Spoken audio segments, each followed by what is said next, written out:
بچوں، اسلام کی بنیادی عقائد کے حوالے سے ہمارا آخری موضوع ہے عقیدہ آخرت۔ عقیدہ آخرت سے کیا مراد ہے؟ پچھلے تمام عقائد جو ہم نے پڑھے، عقیدہ توحید، عقیدہ رسالت، عقیدہ آسمانی کتب اور عقیدہ ملائکہ، اس سے ہمیں یہ پتہ چلتا ہے کہ ہم نے ان تمام چیزوں پر ایمان لے کے آنا ہے۔ اس کے ساتھ ساتھ ہمارے لیے ضروری ہے کہ ہم اس بات پر بھی ایمان رکھیں کہ ایک دن ہمیں موت آ جائے گی اور ہم اللہ تعالیٰ سے جا ملیں گے، اور اس دن ہمارے اعمال کا حساب ہوگا۔ جو اچھے لوگ ہوں گے، نیک اعمال کرنے والے، ان کو جنت ملے گی، اور جو برے لوگ ہوں گے ان کو اللہ تعالیٰ جہنم میں داخل کر دیں گے۔ آئیے بڑھتے ہیں، لفظ آخرت کے لغوی اور اصطلاحی معنی کو سمجھتے ہیں۔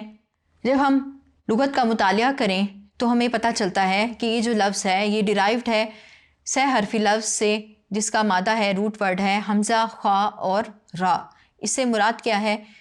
ہم عربی زبان میں کہتے ہیں اخرا یؤخر تاخیراً، تو اس سے مراد ہوتا ہے بعد میں ہونے والی چیز۔ اس کے مقابلے میں لفظ استعمال ہوتا ہے دنیا، اور پھر اس کا جو اپوزٹ ورڈ ہے وہ ہے آخرت۔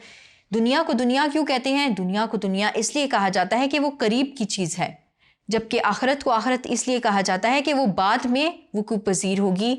لہٰذا آپ نے جانا کہ آخرت کا مطلب ہے بعد میں ہونے والی چیز۔ بچوں، اللہ تعالیٰ کے اسماء الحسنہ جو ہیں اس میں سے بھی ایک نام ہے المؤخر۔ اس سے مراد کیا ہے؟ پیچھے کرنے والا، دور کرنے والا۔ تو یہاں بھی آپ نے جانا کہ جو لفظ ہے آخرت، اس میں یہ والے معنی بھی پائے جاتے ہیں کہ بعد میں آنے والی چیز یا دور جو چیز ہو اس کے بارے میں ہم اس طرح سے یہ لفظ استعمال کرتے ہیں۔ آئیے بڑھتے ہیں اصطلاحی تعریف کی طرف۔ اصطلاح شریعت میں آخرت سے کیا مراد ہے؟ آخر عقیدہ آخرت کا کانسیپٹ کیا ہے؟ تو وہ آپ کو اس تعریف سے پتہ چلے گا۔ آئیے مطالعہ کرتے ہیں۔ عقیدہ آخرت کا اصطلاحی مفہوم یہ ہے کہ انسان مرنے کے بعد ہمیشہ کے لیے فنا نہیں ہو جاتا، بلکہ اس کی روح باقی رہتی ہے، اور ایک وقت ایسا آئے گا جب اللہ تعالیٰ اس کی روح کو جسم میں منتقل کر کے اسے دوبارہ زندہ کر دے گا، اور پھر انسان کو اس کے نیک و بد اعمال کا حقیقی بدلہ دیا جائے گا۔ نیک لوگوں کو ایسی جگہ عنایت کی جائے گی جو اللہ تعالیٰ کی نعمتوں سے بھرپور ہوگی، اس کا نام جنت، اور برے لوگ ایک انتہائی اذیت ناک جگہ میں رہیں گے جس کا نام جہنم ہے۔ تو بچوں، یہ ہے عقیدہ آخرت کا کانسیپٹ۔ امید کرتی ہوں آپ کو سمجھ آئی ہوگی۔ اب آئیے بڑھتے ہیں کہ آخرت کے حوالے سے قرآنی تعلیمات کا خلاصہ کیا ہے۔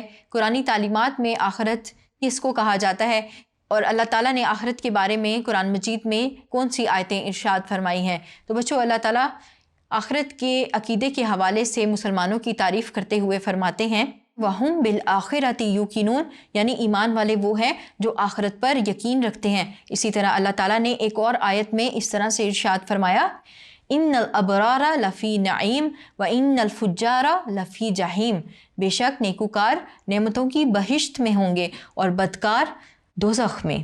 تو بچوں، آپ نے دیکھا کہ اللہ تعالیٰ نے ایک میزان قائم کیا ہوا ہے کہ جو نیک اعمال کرنے والے ہوں گے ان کے لیے جنت تیار کی ہے، اور جو برے اعمال کرنے والے ہوں گے ان کے لیے دوزخ اور جہنم تیار کر رکھی ہے۔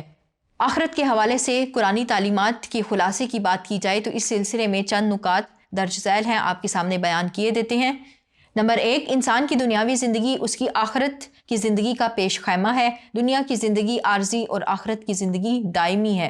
انسان کے تمام اعمال کی پورے نتائج اس عارضی زندگی میں مرتب نہیں ہوتے، بلکہ اس عارضی زندگی میں جن اعمال کا بیج بویا جاتا ہے ان کے حقیقی نتائج آخرت کی زندگی میں ظاہر ہوں گے۔ نمبر 2، جس طرح دنیا کی ہر چیز علیحدہ اپنی ایک عمر رکھتی ہے جس کے ختم ہوتے ہی وہ چیز فنا ہو جاتی ہے، اسی طرح پورے نظام عالم کی بھی ایک عمر ہے جس کے تمام ہوتے ہی یہ نظام ختم ہو جائے گا اور ایک دوسرا نظام اس کی جگہ لے لے گا۔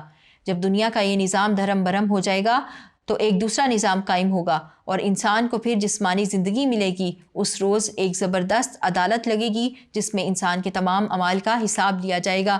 اسے نیک اعمال کی جزا ملے گی اور برے اعمال کی سزا ملے گی۔ تو بچوں، یہ تھا آخرت کے حوالے سے قرآنی تعلیمات کا ایک خلاصہ۔ جب ہم آخرت کے عقیدے کی بات کرتے ہیں تو ہم مسلمانوں کا تو عقیدہ آخرت پر ایمان ہے، اور اس کے ساتھ ساتھ جو دیگر الہامی یا آسمانی مذاہب گزرے ہیں جو کہ اللہ تعالیٰ کی طرف سے انبیاء کی بعثت کے ذریعے نافذ ہوئے تھے، تو تمام انبیاء کی جو بنیادی عقائد کا درس دیا اپنی امت کو، اس میں عقیدہ آخرت بھی ایک بنیادی عقیدہ تھا جس کا تمام لوگوں کو درس دیا گیا، اس کے بارے میں بتایا گیا تاکہ لوگ اپنے اعمال کا حساب رکھیں۔ لیکن بچوں، ایسے بھی لوگ ہیں، اور آج کے دور میں بھی اس طرح کے انسان آپ کو ملیں گے جو کہ عقیدہ آخرت کے منکر ہیں، یہ لوگ الہادی کہلاتے ہیں، یعنی یہ کسی بھی مذہب کے فالوور نہیں ہوتے، لہٰذا ان کا عقیدہ آخرت پر ایمان نہیں ہوتا۔ اسی طرح اس وقت میں بھی کچھ لوگ ایسے تھے جو عقیدہ آخرت کا انکار کرتے تھے اور اس کے بارے میں شبہات پیدا کرتے تھے۔ قرآن مجید نے ان کے شبہات کو نقل کیا، اللہ تعالیٰ نے قرآن مجید کی آیات میں ہی ان کے شبہات کو بیان کیا۔ آئیے ان میں سے چند ایک کا مطالعہ کرتے ہیں۔ منکرین آخرت کہتے ہیں، اللہ تعالیٰ نے اس کے بارے میں ان کے قول کو نقل کیا، وَقَالُوا أَإِذَا ضَلَلْنَا فِي الْأَرْضِ أَإِنَّا لَفِي خَلْقٍ جَدِيدٍ بَلْ هُمْ بِلِقَاءِ رَبِّهِمْ كَافِرُونَ، اور کہنے لگے کہ جب ہم زمین میں ملیا میٹ ہو جائیں گے تو کیا از سر نو پیدا ہوں گے؟ حقیقت یہ ہے کہ یہ لوگ اپنے پروردگار کے سامنے جانے ہی کے قائل نہیں۔ تو یہ وہ پہلا شبہہ ہے جو اللہ تعالیٰ نے بیان کیا۔ وہ کیا کہتے ہیں کہ جب ہم زمین میں جا کے مٹی ہو جائیں گے ہمارے جسم، تو کیا اس بات کی امید باقی ہے کہ ہم دوبارہ اٹھائے جائیں؟ یعنی وہ آخرت کے عقیدے کا انکار کر دیتے ہیں۔ ایک اور دوسری آیت مبارکہ میں اللہ تعالیٰ ارشاد فرماتے ہیں، وَضَرَبَ لَنَا مَثَلًا وَنَسِيَ خَلْقَهُ قَالَ مَن يُحْيِي الْعِظَامَ وَهِيَ رَمِيمٌ، اور ہمارے بارے میں مثالیں بیان کرنے لگا اور اپنی پیدائش کو بھول گیا، کہنے لگا کہ جب ہڈیاں بوسیدہ ہو جائیں گی تو ان کو کون زندہ کرے گا؟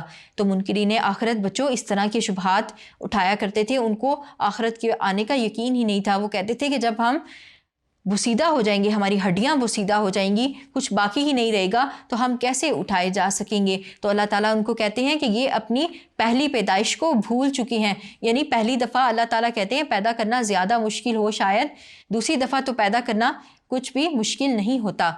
پھر ایک اور آیت مبارکہ میں اللہ تعالیٰ نے مزید ان کے شبہات کو بیان کرتے ہوئے فرمایا، وَقَالُوا إِنْ هِيَ إِلَّا حَيَاتُنَا الدُّنْيَا وَمَا نَحْنُ بِمَبْعُوثِينَ، اور کہتے ہیں کہ ہماری جو دنیا کی زندگی ہے بس یہی زندگی ہے اور ہم مرنے کے بعد پھر زندہ نہیں کیے جائیں گے۔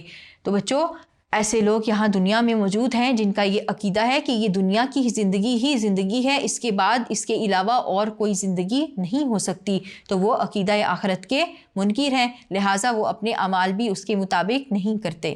تو پھر بچوں اللہ تعالیٰ نے ان منکرین آخرت کے شبہات کو بیان کرنے کے بعد ان کے شبہات کا جواب بھی دیا۔ اب آئیے قرآن مجید کی روشنی میں ان کے شبہات کا جواب تلاش کرتے ہیں جو اللہ تعالیٰ نے بیان فرمائے۔ تو اللہ تعالیٰ نے قرآن مجید میں فرمایا، وَهُوَ الَّذِي يَبْدَأُ الْخَلْقَ ثُمَّ يُعِيدُهُ وَهُوَ أَهْوَنُ عَلَيْهِ وَلَهُ الْمَثَلُ الْأَعْلَى فِي السَّمَاوَاتِ وَالْأَرْضِ وَهُوَ الْعَزِيزُ الْحَكِيمُ، وہی ہے جو تخلیق کی ابتدا کرتا ہے پھر وہی اس کا اعادہ کرے گا، یعنی لوٹائے گا یا دوسری دفعہ کرے گا، اور یہ اس کے لیے آسان تر ہے، آسمانوں اور زمین میں اس کی صفت سب سے برتر ہے اور وہ زبردست اور حکیم ہے۔ پھر اسی طرح اللہ تعالیٰ نے ایک اور آیت مبارکہ میں ارشاد فرمایا، قُلْ يُحْيِيهَا الَّذِي أَنشَأَهَا أَوَّلَ مَرَّةٍ وَهُوَ بِكُلِّ خَلْقٍ عَلِيمٌ، اس سے کہو انہیں وہی زندہ کرے گا جس نے پہلے انہیں پیدا کیا تھا اور وہ تخلیق کا ہر کام جانتا ہے۔ بچوں اللہ تعالیٰ خالق و مالک ہے، پیدا کرنے والا ہے، وہ ہمیں عدم سے وجود میں لے کر آیا۔ اللہ تعالیٰ نے قرآن مجید کی ایک اور آیت میں اس طرح سے ارشاد فرمایا کہ انسان پر ایک وقت ایسا بھی گزرا ہے جب وہ بھولی بصری چیز تھا۔ آپ خود سوچیں کہ جب آپ کی والدہ ہوں گی تو انہوں نے کیا یہ سوچا ہوگا کہ ایک دن ان کی شادی ہو جائے گی اور پھر ان کے آپ کے نام کیا بچہ پیدا ہوگا؟ نہیں، ایسا نہیں ہوتا۔ تو انسان ایک بھولی بصری چیز ہوتا ہے، پھر ایک وقت ایسا آتا ہے کہ اللہ تعالیٰ اس کو عدم سے وجود میں لے آتا ہے۔ تو وہ رب جو پہلی دفعہ تخلیق کرنے پر قادر ہے، وہ اس کا اعادہ کرنے پر بھی قادر ہے، وہ دوسری دفعہ بھی پیدا کرنے پر قادر ہے۔ پھر اللہ تعالیٰ نے ایک اور آیت مبارکہ میں اس طرح سے ارشاد فرمایا، کیف تکفرون باللہ وکنتم امواتا فاحیاکم ثم یمیتکم ثم یحییکم ثم الیہ ترجعون، تم اللہ کے ساتھ کفر کا رویہ کیسے اختیار کرتے ہو؟ حالانکہ تم بے جان تھے، اس نے تم کو زندگی عطا کی، پھر وہی تمہاری جان سلب کرے گا، پھر وہی تمہیں دوبارہ زندگی عطا کرے گا، پھر اسی کی طرف تمہیں پلٹ کر جانا ہے۔ تو بچوں اللہ تعالیٰ نے اس طرح سے منکرین نے آخرت جو تھے، جو عقیدہ آخرت کا انکار کرتے تھے، سب سے پہلے ان کی شبہات کو بیان کیا اور پھر ان کی شبہات کا جواب دیا کہ وہ اللہ جو ایک دفعہ تخلیق کرنے پر قادر ہے، وہ دوبارہ بھی تخلیق کرنے پر قادر ہے، اور اللہ تعالیٰ ضرور ایسا کرے گا، دوبارہ تخلیق کر کے ان لوگوں کے اعمال کا جائزہ لے گا، حساب کتاب لے گا۔ تو بچوں اگر ہم اپنی زندگی میں بھی نظر دوڑائیں اور اس بات کا مطالعہ کریں تو انسان کی جو صحیح سوچ ہے، جو اچھی عقل اور فہم رکھنے والا انسان ہوتا ہے، اس کو اس بات کا پتہ ہوتا ہے کہ ایک نہ ایک دن ضرور جزا و سزا کا کوئی میزان ہوگا، بلکہ انسان یہ سوچتا ہے کہ ہونا چاہیے۔ مثال کے طور پر ہمارے ساتھ کوئی زیادتی کرے، ہم اس سے بدلہ لینے پر قادر نہ ہوں تو ہم کیا چاہیں گے؟ کیا ایسا سوچیں گے نہیں کہ کیا مسئلہ ہے، یہ دنیا میں اس طرح کے لوگ پائے جاتے ہیں جو خطاؤں پہ خطائیں کرتے ہیں، جو زیادتیوں پہ زیادتیاں کرتے ہیں، ان کو کوئی پکڑنے والا نہیں؟ کیا ان کی کوئی باز پرس کرنے والا نہیں؟ دنیا میں ایسے بہت سے لوگ موجود ہیں جو کہ عدالتوں سے یا قانون سے بچ جاتے ہیں، گناہ کرتے ہیں، زیادتیاں کرتے ہیں اور ان کو کوئی پکڑنے والا نہیں ہوتا۔ تو یہاں پر انسانی عقل یہ سوچتی ہے کہ اے کاش ایسا کوئی رول ہو، ایسا کوئی میزان ہو کہ تمام لوگ اپنے اعمال کے بارے میں پکڑے جائیں، تو پھر جو لوگ زیادتی کرنے والے ہوں اللہ تعالیٰ ان کو سزا دے، اور جن کے ساتھ زیادتی ہوئی ہو اللہ تعالیٰ ان کو اس کا بدلہ عطا کرے۔ تو بچوں، انسان کی جو صحیح سوچ ہے وہ اس بات کا تقاضا کرتی ہے کہ ایسا کوئی میزان ہونا چاہیے، اسی لیے اللہ تعالیٰ نے عقیدہ آخرت کا کانسیپٹ رکھا۔ خود اللہ رب العزت نے اس بات کا تذکرہ یوں فرمایا، أَفَحَسِبْتُمْ أَنَّمَا خَلَقْنَاكُمْ عَبَثًا وَأَنَّكُمْ إِلَيْنَا لَا تُرْجَعُونَ؟ کیا تم نے یہ سمجھ رکھا تھا کہ ہم نے تمہیں فضول ہی پیدا کیا ہے اور تمہیں ہماری طرف کبھی پلٹ کر نہیں آنا؟ تو بچوں، اللہ تعالیٰ نے انسان کو پیدا ہی اس لیے کیا ہے تاکہ وہ دیکھے کہ کون اس کی عبادت کرتا ہے، کون اس کی اطاعت کرتا ہے، اور کون اس کے حکم سے روگردانی کرتا ہے اور کون سرکشی کرتا ہے۔ تو جب عقل اس پہلو پر سوچتی ہے تو اس کو خود اس بات کی سمجھ آ جاتی ہے کہ ایک دن ضرور ایسا ہونا چاہیے کہ جو اعمال کی جزا و سزا کا دن ہو، جس دن تمام لوگوں کے اعمال ان کے سامنے پیش ہوں اور ان کو اس کی جزا یا سزا دی جائے۔ تو بچوں، یہ تھا قرآن کی روشنی میں آخرت کا کانسیپٹ، اور اس سے ہم نے یہ سبق حاصل کیا کہ اللہ تعالیٰ ایک دن میزان لگائے گا اور لوگوں کو ان کے اعمال کی جزا و سزا دے گا، پھر اللہ جسے چاہے گا معاف کر دے گا اور جسے چاہے گا مواخذہ فرمائے گا۔ امید کرتی ہوں آپ کو اس موضوع کی سمجھ آئی ہے۔ آئیے بڑھتے ہیں اگلے موضوع کی طرف۔